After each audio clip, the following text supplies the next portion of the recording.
Yes, good morning, girls. We are going to start with the next unit, which is organization of data.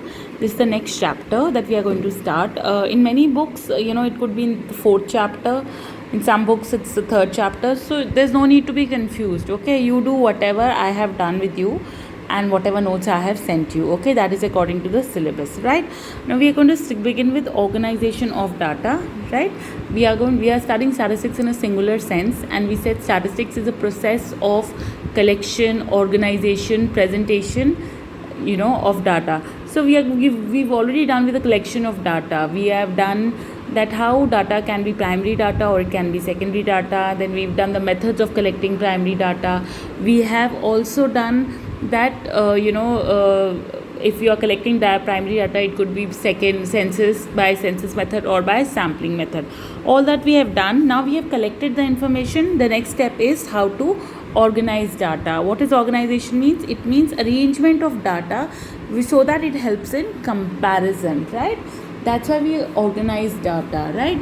Because if we have to make any conclusion out of a data, we need to compare it. किसी भी data का कोई collect करने का उद्देश्य क्या है कि हम उससे कोई कंक्लूजन, कोई नतीजा निकाल सकें, और वो तभी होता है जब हम डाटा को क्या कर सकें, ऑर्गेनाइज करें.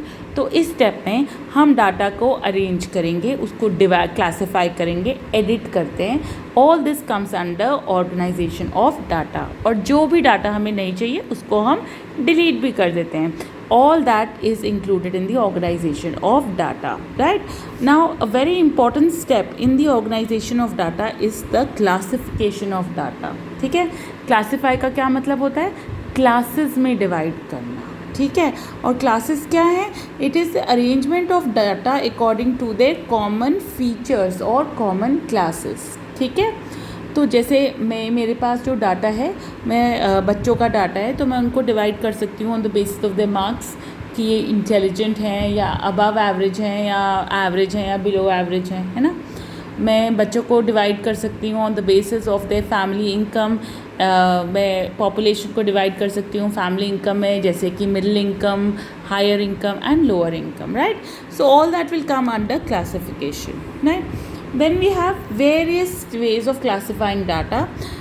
We can classify data on the basis of time, which is called chronological classification. मेरे पास इंडिया का ये 1901 में इतनी पॉपुलेशन है, 1911 में 45 मिलियन है, 1921 में 47. What is this? I am dividing the data on the basis of a time period. That is why it is called basic classification on the basis of time, or it is called chronological classification.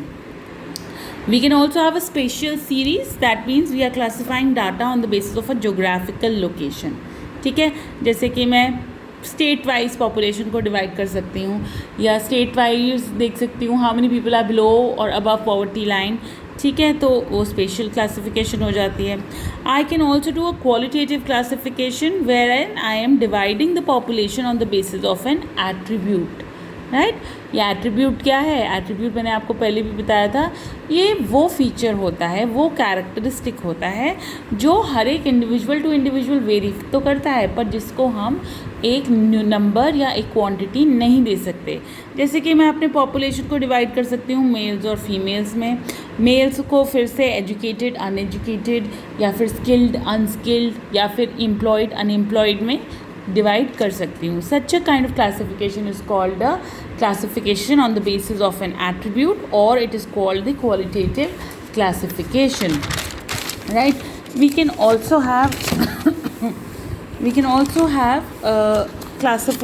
classify data on the basis of a variable which we call quantitative classification. जैसे कि मैं divide कर सकती हूँ अपनी on the basis of income अपनी population को, कि 0 से 10,000 तक 30 फैमिलीज़ हैं, 10,000 से 20,000 तक 50 फैमिलीज़ हैं, 20 से 30,000 जिनकी इनकम है वो सिर्फ 10 फैमिलीज़ हैं. So what have I done? I have divided the data on the basis of a quantity और on the basis of a variable. ठीक है, so that is quantitative classification. यहाँ पे हम फिर से एट्रीब्यूट और वेरिएबल के बारे में पढ़ लेते हैं, अगर शायद आपको याद नहीं है, फिर से कर लेते हैं. what is an attribute? An attribute is a characteristics which cannot be numerically expressed. ठीक है, इनको rank number 1, number 2, number 3 rank कर सकते हैं, पर उनको कोई नंबर नहीं दिया जा सकता. जैसे कि ऑनेस्टी है ना, मैं ये कह सकती हूँ that Rita is more honest than Sita, पर मैं ये नहीं कह सकती कि रीता की ऑनेस्टी 100 है और सीता की ऑनेस्टी सिर्फ 70 है. ठीक है. Similarly beauty, I can say that I am more beautiful than Geeta, but I cannot say that my beauty is 75 and Geeta's beauty is only 50, है ना. तो एट्रीब्यूट वो कैरेक्टरिस्टिक्स हैं जो हर एक बंदे पर्सन टू पर्सन चेंज होते रहते हैं, but these cannot be numerically expressed. Okay. And variable क्या है? These are those characteristics which can be numerically expressed. ठीक है. जैसे कि क्या हो गई? हाइट हो गई, वेट हो गया, मार्क्स हो गए, इनकम हो गई, एक्सपेंडिचर हो गई. ठीक है. All these are examples of variable. Prices of goods हो गए, प्राइसेस ऑफ वेरियस कमोडिटीज़ हो गई. All these are variables, they can be expressed in numerical terms. ठीक है. तो ये था, हमने पढ़ा एट्रीब्यूट और वेरिएबल्स के बारे में. ठीक है. अब जो वेरिएबल्स हैं they can also be of two types. They can be discrete variables and they can be continuous variables. ठीक है. discrete variable क्या होते हैं? which cannot take fractional or decimal values. जैसे कि number of children per family, है ना. number of children per family 2 हो सकते हैं, 3 हो सकते हैं, 2.5 बच्चे तो नहीं हो सकते ना, है ना. आपके घर में कितने पंखे हैं? 3 हो सकते हैं, 4 हो सकते हैं, 5 हो सकते हैं, 6.5 पंखा तो नहीं हो सकता, नहीं हो सकता ना. तो ये जो है number of children per family, number of fans per in a house, these are examples of discrete variable. Continuous variable on the other hand are those variables which can take any value. They can also take decimal value and non-decimal value both. ठीक है. They can also take fractional values, right? तो जैसे कि height, wait मेरा 52 kg 400 ग्राम हो सकता है, 52 kg 600 ग्राम हो सकता है, 60.1 kg हो सकता है. तो ये है हाइट और weight which are examples of continuous variables. ठीक है. I hope this is clear. Right. Now there are some terms which will be using again and again. सबसे पहले हम क्या कहते हैं? हम पढ़ते हैं रॉ डाटा. रॉ डाटा क्या है? Data in its original form is called raw data. जिस तरीके से आपने कलेक्ट किया है, अगर मैं उसी तरीके से लिखूँगी तो वो क्या कहलाएगा? रॉ डाटा कहलाएगा. ठीक है. इसको रॉ डाटा को हम ऐसे नहीं छोड़ सकते, इसको हमको ऑर्गेनाइज करना पड़ता है. क्यों? क्योंकि रॉ डाटा में इसे कंक्लूजन निकालना बहुत ही मुश्किल है.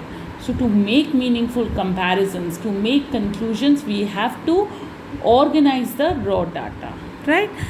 देन सीरीज़ हम पढ़ेंगे. सीरीज़ क्या है? A systematic arrangement of data is called a series. जब मैं रॉ डाटा को असेंडिंग या डिसेंडिंग ऑर्डर में लगा लेती हूँ तो वो बन जाती है सीरीज़. ठीक है. और क्लास या क्लास इंटरवल, या हमने 10th तक हम करते आए हैं बहुत बार, 9th से हम कर रहे हैं मैथ्स में. क्लास या क्लास इंटरवल क्या होता है? It is a decided magnitude. Magnitude मतलब डिसाइडेड विड्थ. ठीक है. जैसे ये 0 to 10, 10 to 20, 20 to 30, ये क्या है? मेरी डिफरेंट क्लासेस हैं. ठीक है. इनका क्लास साइज़ क्या है? 0 से 10 के बीच में कितना विड्थ है, कितना क्लास साइज़ है? 10. 5 का भी हो सकता है. तो मेरी क्लासेस कैसे बनेंगी? 5 to 10, 10 to 15, 15 to 20 and so on. ठीक है. फिर हम करेंगे क्लास मार्क की बात, या फिर क्लास मिड पॉइंट. ये क्या है? Upper limit. UL is the upper limit plus lower limit divided by the 2. ठीक है. अगर मैं ये देखूँ 0 to 10, इसमें मेरी अपर लिमिट क्या है? 10. ठीक है. ये अपर बाउंड्री है. लोअर लिमिट क्या है? 0. ये लोअर बाउंड्री है. इन दोनों को मैं ऐड करूँगी, upper limit plus lower limit divided by 2 करूँगी, विच इज़ इक्वल टू 5. तो ये 0 to 10 जो क्लास है उसका मिड पॉइंट क्या है? 5. 10 to 20 का क्या होगा? 10 plus 20 divide by 2 which is 15. 20 to 30 का क्या होगा? 20 plus 30 which is 50 divided by 2 which is 25. ठीक है.